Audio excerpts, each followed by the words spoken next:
authenticity, Dave Getty and I and a few other people realized that there were more people out there who actually wanted to know about the signal history than wanted to recreate it for the public. And unfortunately, we have to admit that we go to a lot of dog and pony shows, and in that we're there to teach, no matter whether it's the public or the reenactors themselves. But we've brought signaling a long way to the point where we reflect a lot of the same feelings that the commanders had back during the Civil War after they learned that signals were functional. It's like, thank God, you know, there's a signalman, they're here, and we've got communications now, we're all set. So, and we've made a lot of the same mistakes that were made during the war, and ironically, without knowing it, without knowing what the people back then did, we corrected our mistakes in the same way they did, and that's eerie to understand that. But I'm not sure how widely commanders welcomed the signalman. Meyer complained that they didn't involve him in planning and they took away his people. So on. And if an institution, I worked for the Signal Corps for 10 years about, and if an institution might be said to have an inferiority complex, I think the Signal Corps tended to have one. And I think that was true possibly throughout its history, beginning with, I agree. With Meyer and the Signal. And it's true with the reenactment community as well, with the signalmen. And one or two of the principal commanders had some pretty nasty things to say about Meyer, as a matter of fact. You're not talking about Phil Sheridan or Sheridan. Or Sherman, I'm sure that. Sheridan, I think, is the one who called Meyer an old wire puller. Meyer was very assiduously cultivated officer who might provide him with good testimonials. And because he had an unsettling experience really throughout the Civil War because of the competition of the military telegraph, which was actually his undoing in 1863 when Stanton fired him as chief signal officer. He tried to get some testimonials at that point, but he tried too late. In any case, it wouldn't have done him any good. Well, it was too late. Stanton ruled. He did what he thought was best. Well, I just wanted to interject that because the signaling was new. Of course, battlefield signaling it wasn't new to history because I suppose as long as there has been warfare, we're signaling of one kind or another. Greek writers and others wrote about it and had systems, but at the time of the Civil War, it was new as an organized activity within the Army. As anything that's new, there were a lot of people who preferred the old ways.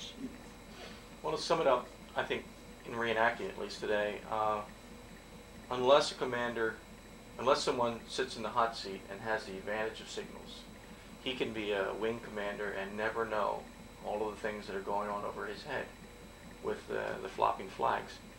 I found that each commander who comes up and sits in the hot seat, becomes the commanding officer of the Army, has to learn how to use signals. They have to learn how to use all of the special corps, the cavalry, the engineers, to not only make the maps, but also to interpret the maps and see if there are any changes that aren't on the maps. It's very much the same. We're following along the same patterns. I may have mentioned this to you before, but I wanted to make sure that it was in this documentation, that Colonel Cameron, who's the commanding officer at Fort Huachuca in Arizona, had said after being invited to the a signal demonstration between Maryland Heights and Bolivar Heights at Harper's Ferry, he made the comment that he had been studying signals for 20 years at least.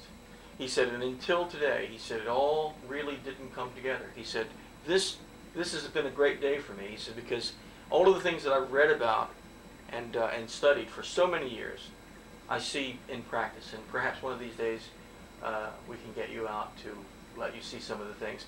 And I guess that's a great lead-in right now, because David Gaddy, through Steve Simpson, supplied me with a copy of Meyer's 1864 manual. I checked the Library of Congress rule that's on the side there, the first page, and we're a little over the 6-inch limit on the scale. We're just about maybe an eighth to a quarter inch bigger. Perhaps that was a photocopy machine that did it at the time. This is a copy from the Library of Congress. Yes, it is. That's the copy. That's the one that I used. I checked before you came to see whether I had a copy. I didn't remember whether I had one made or not. I don't seem to have one. Mm-hmm. But I used and took notes on one of the Library of Congress, which is was, and I presume it still is there. I should hope so. Filed, I think, in a bound volume of catalog under the heading of miscellaneous pamphlets or something. I'm not sure, but it seems to me that one time later, I would have seen it back sometime in late 50s or early 60s, late 50s possibly. Seems to me that sometime later I did try to check it on it at the Library of Congress and couldn't find it, but I mean, it may just not have looked in the right place. Anyway, I hope nothing has happened to it. I think you were going to say something more about this. Yes, interrupted you. that's all right. Anything you say, I'm all ears. I wanted to mention that we're doing the very best we can, I hope, and all across the country to do the signals as they would have been done, using the same commands, positioning the flagman and the recorder and the watchman at the glass in the same positions, to send the same messages. We use, as a matter of fact, when we send in plain text here with the alphabetic code, we use a later version of the first code that they use. Instead of using 4-element code, we use a 2-element, and that's the one that people can get universally out of Miller's Photographic History of the Civil War in the book The Soldier Life and Secret Service section that deals with the Signal Corps, both Federal and Confederate, and the Telegraph as well, and the Balloon Corps. So anything and everything that folks can supply, whether it's information, leads, anything else, goes into the archives after it goes into the signal cipher, and it's there when people call up and they need information. I believe there was an article on the engineers out in Michigan that you wanted to know more information about.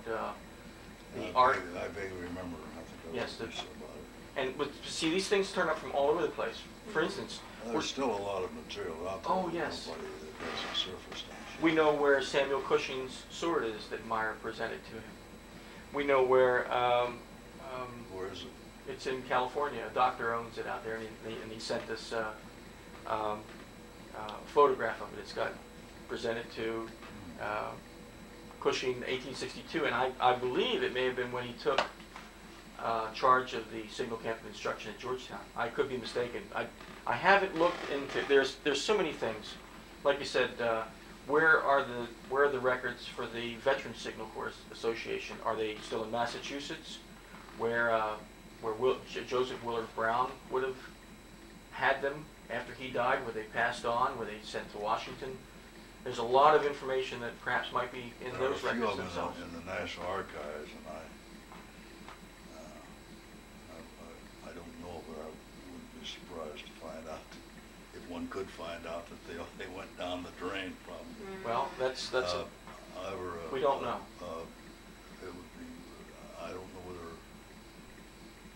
ever checked it out or not. Brown was the head of a school after the Civil War. I think it's still in existence. I've forgotten the name of it. But if it is, it's possible that they might have Well, some of that material. But anyway, the more you folks, just raised the question yes. about, I mean, you just made the point that there's a lot that we still don't know there's about tremendous the amount. history of the Signal Corps. Leonard Hepburn, who was one of Meyer's mainstays at the beginning of the war, and who I think was receiving messages from Meyer on the tugboat in Hampton Roads when the CSS Virginia and the Monitor were having it out, or the Congress was being attacked or so. And we know where a frock coat that belonged to him is. We know that Lieutenant George Round, the fellow that sent the last message on the Capitol Dome, his telescope resides now at the museum in Manassas City. So I knew his granddaughter, got some pictures from her many years ago. is this the lady that lived in Alexandria? She lived in Manassas. I see. Because there was one that just died who was, I thought it was a granddaughter, but it may have been a daughter. I don't know. I think, see, this would have been in the 1960s. I think it was Round's daughter. I'd have to look it up. I got a picture of two from her, which I published in my piece on called Hold the Fort, which the Smithsonian published. I think I sent you a copy of it. And, but anyway, they had a big celebration, reenacted some of the final signaling of the Civil War in the early 1900s. She gave me a picture that was taken at that time. Did you know that the Signal Corps Association reenacted that in 1990, 1991? Steve Seamson and I were up on the dome of the Capitol in Raleigh, North Carolina, and although you got some pictures of it? Oh yes. As a matter of fact, we do have photographs of that, and some more photographs are still down with Raymond Back, who's the historian there at the North Carolina State Capitol. Are you going to send something? We talked to him one day. Yes, well, remember earlier we had an article printed about the last signal message, and that was Ray Beck's work. Instead of using rockets, we didn't want any parts of the legal liability claims and so on. So North Carolina sent down to, I think, Mississippi or Louisiana, and they got a fireworks firm to set up what we would call signal mortars. Back during the Civil War, they would have been called signal mortars, about yay high, and with a candle bomb inside. Steve Seamson worked up the code with red, white, and green, which was the more common codes that they would have sent back then.